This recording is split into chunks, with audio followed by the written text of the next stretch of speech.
한국 드디어 K-3 전차 생산. 미국도 탐내는 세계 1위 관통력. 유럽은 신형 전차 개발 포기 미국 발칵. K2 전차는 최근 몇 년간 활발한 수출 활동을 보이고 있다. 특히 폴란드와의 대규모 계약이 주목할 만하다. 현대로템은 폴란드와 1000대 규모의 K2 전차 공급 계약을 체결했으며 이 중 180대는 이미 계약이 완료되었고 나머지 820대는 현재 생산이 추진되고 있다. 이러한 대규모 계약은 한국 수출입 운행법, 수운법, 개정안 통과로 더욱 가속화되고 있습니다.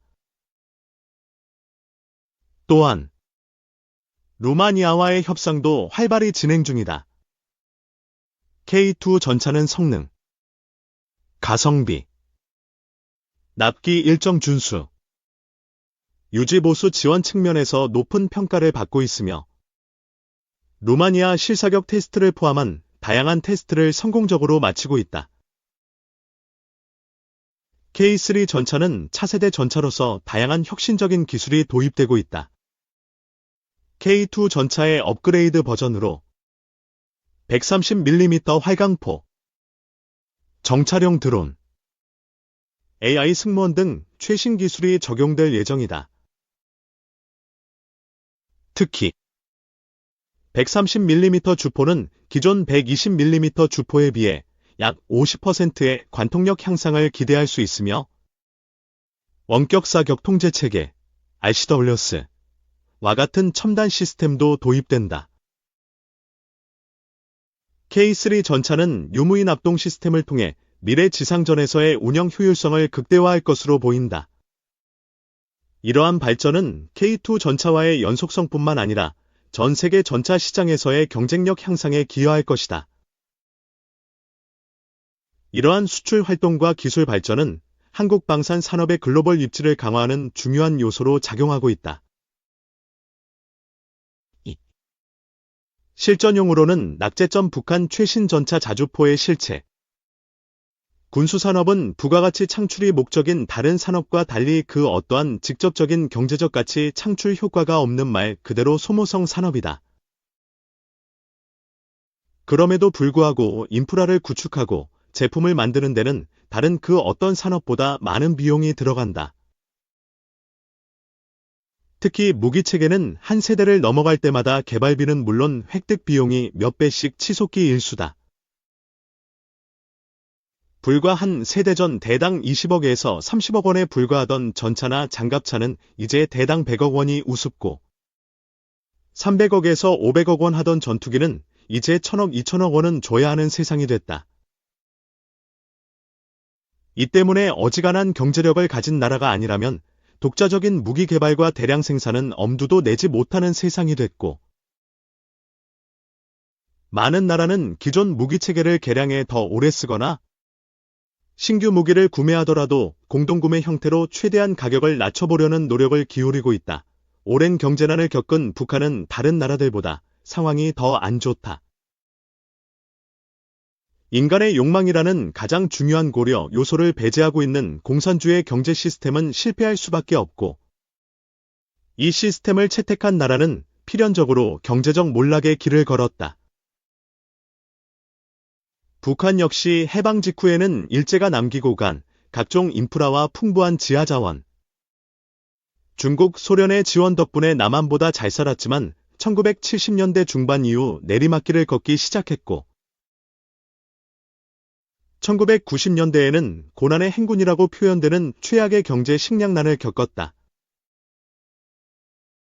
북한은 이러한 경제난 속에서 가장 가성비 좋은 군 비경쟁 수단으로 비대칭 무기, 즉 핵무기와 탄도미사일을 택했고 지난 30여 년간 막대한 비용이 필요한 재래식 군사력 현대화는 포기하고 핵과 미사일 개발에 모든 국력을 집중했다. 그 덕분에 한반도 전역은 물론 미국 본토까지 핵무기로 위협할 수 있는 비대칭 전력 확보에 성공한 북한은 2010년대 후반부터 오랫동안 손을 놓고 있던 재래식 군사력 현대화에도 관심을 갖기 시작했다. 북한은 한미연합 군사훈련이 시작된 3월 초부터 맞대응 성격의 군사훈련을 실시하며 여러 종류의 신형 무기들을 대거 공개했다. 대부분 열병식을 통해 그 존재가 알려진 무기들이었는데 실제 사격과 기동 장면이 공개된 것은 매우 이례적이어서 많은 전문가와 언론이 북한의 신형 무기들에 큰 관심을 보였다. 특히 가장 주목받은 무기는 김정은이 직접 조종했던 신형 전차 일명 M-2020과 북한판 K-9 자주포로 불렸던 주체 107년식 자주포였다. 지난 2020년 열병식에서 처음 등장해 한미 당국이 M-2020이라는 코드명으로 분류하고 있는 이 신형 전차는 기존의 북한제 전차와는 확연하게 다른 외형을 가지고 있다. 일반적으로 작고 둥근 계란형 포탑을 가진 기존 전차들과 달리 우리나라의 K1A1을 떠올리게 하는 각진 포탑, 각종 전자장비가 설치되어 있는 세련된 외형은 많은 사람의 주목을 끌기에 충분했다. 김정은도 이 전차를 직접 몰아보더니 우리 군대가 세계에서 제일 위력한 탱크를 장비하게 되는 것은 크게 자부할 만한 일이라고 자평했다. 그렇다면 이 전차가 정말 그렇게 뛰어난 성능을 가지고 있을까? 결론부터 말하자면 노다. 북한은 선전을 위해 과도할 정도로 많은 양의 사진을, 그것도 고해상도 사진을 찍어 일반에 공개했는데 그 덕분에 이 전차의 실체가 드러나 버렸다. 일단 이 전차의 주포는 러시아 제125mm 활강포를 모방 또는 복제한 것으로 식별된다. 러시아 제125mm 활강포는 일체형 구조를 가진 서방 제120mm 활강포탄과 달리 탄도와 장약이 분리된 탄약을 사용한다. 활강포는 운동에너지로 적 전차의 장갑을 꿰뚫는 날개안 정찰갑탄을 주로 사용하는데 분리형 탄약을 사용하는 125mm 규격은 그 구조상 길고 무거운 관통자를 쓸 수 없다. 운동에너지는 질량 곱하기 속도의 제곱이기 때문에 질량을 늘릴 수 없다면 속도를 높여야 하는데 북한의 포신 가공 장약 기술로는 한국군의 전차 장갑을 관통할 수 있을 만큼의 포구 초속을 내는 물건을 만들어내는 것이 불가능하다. 북한이 이 전차의 포탑 측면에 불세의 대전차 미사일 발사기를 붙인 이유가 바로 이 때문이다. 주포 공격력이 떨어지기 때문에 이를 보완할 다른 공격 무기를 추가한 것이다. 일부 사진에서는 이 전차가 사격할 때 전차장 포수용 조준경의 덮개를 닫고 있는 모습도 식별되는데 이는 이 전차의 조준 장비가 가짜거나 외부 충격에 매우 취약하다는 것을 방증하는 것이다. 이 전차는 방어력도 최악이다. 작은 포탑 전면과 측면에 큰 구멍을 내 능동 방어장치 요격탄 발사기를 설치했는데 이 발사기가 차지하는 공간이 커서 포탑의 본장갑을 설치할 수 있는 공간이 거의 없어졌다. 즉, 요격탄 발사기 튜브 주변의 적 포탄이나 대전 참호기를 맞으면 일격에 파괴될 수 있다는 것이다. 장갑 방어력을 포기하면서 설치한 에이프스는 1980년대 소련이 개발했다가 폐기한 장치를 모방한 것인데 이 장치는 방어 가능 각도가 제한되고 대응 속도도 느려서 현대적인 대전차 무기를 방어하는 것이 현실적으로 불가능하다. 주체 107년식 자주포라는 물건은 더 황당하다. 이 자주포는 외형은 그럴싸하지만 곳곳에서 심각한 결함들이 식별된다. 일단 현대적인 자주포라면 당연히 가지고 있어야 할 차체 후방 출입문이 없다. 차체 후방 출입문이 없다는 것은 병력이 타고 내릴 때 자주포 지붕 위에 해치로 기어 올라가야 한다는 것이고 무거운 탄약이나 군장을 실을 때도 같은 방법으로 오르내려야 한다는 것을 의미한다. 사용자에 대한 고려 없이 당장 만들 수 있는 방법을 찾다 보니 전차용 차체를 전용해 급히 만들었을 것이고 이 때문에 후방 출입문을 만들 생각을 못했던 것으로 보인다. 이 자주포는 사격 장면에서도 결함을 노출했다. 사격 당시 주포 중앙 부분의 배연기에서 흰 연기가 새어 나오는 모습을 노출했다. 일부 자주포는 사격 당시 포탑의 절반 이상이 화염에 휩싸이는 모습을 보이기도 했는데, 이는 이 자주포 주포 곳곳에 균열이 있다는 것을 의미한다. 배연기는 주포를 사격했을 때 포신에 남아있는 잔여 추진가스가 전투실로 역류하는 현상을 막기 위해 고안된 장치다.